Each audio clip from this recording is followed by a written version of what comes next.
Adrien Quatennens pour France Insoumise.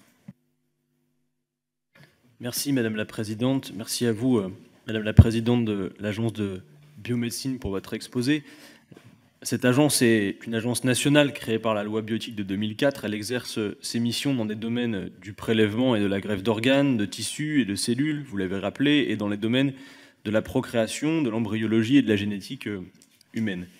Elle dispose d'une expertise qui fait d'elle l'autorité de référence sur les aspects médicaux, scientifiques et éthiques relatifs à ces questions. Il est donc naturel que notre commission auditionne la candidate que vous êtes à votre propre succession à la présidence du conseil d'administration. D'autant plus que les lois de bioéthique qui vont être révisées à l'automne de cette année vont faire de l'agence, vont voir ses prérogatives particulièrement renforcées. Le contrat d'objectifs et de performance signé en février 2017 entre l'agence et le ministère de la Santé porte en effet sur la période 2017-2021 et fixe à l'agence des objectifs très ambitieux. Par exemple, l'augmentation du nombre de greffes d'organes réalisées de 33%, l'augmentation de 18% du nombre de donneurs volontaires de moelle osseuse ou encore l'autosuffisance nationale en matière de dons de gamètes que vous avez rappelé.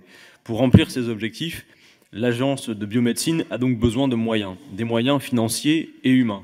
Pourtant, l'agence a subi une diminution des effectifs en perdant plusieurs équivalents temps plein. Les textes budgétaires votés en fin d'année n'ont pas prévu de rattraper ce retard. Pire, ils ont entériné la baisse des subventions versées par l'État. Il s'agit d'une diminution atteignant près d'1 million d'euros depuis 2016, soit près de 7%.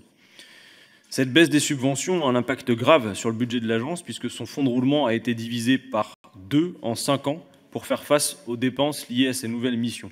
N'y a-t-il pas, selon vous, une forte contradiction entre la signature d'un contrat d'objectifs et de performance aussi ambitieux que celui-là et l'accroissement de la pression budgétaire engendrée par la maîtrise des subventions de l'État? Enfin, allez-vous porter une voix forte dans le cadre des discussions avec votre ministère de tutelle afin de garantir la pérennité des actions de l'agence? Je vous remercie.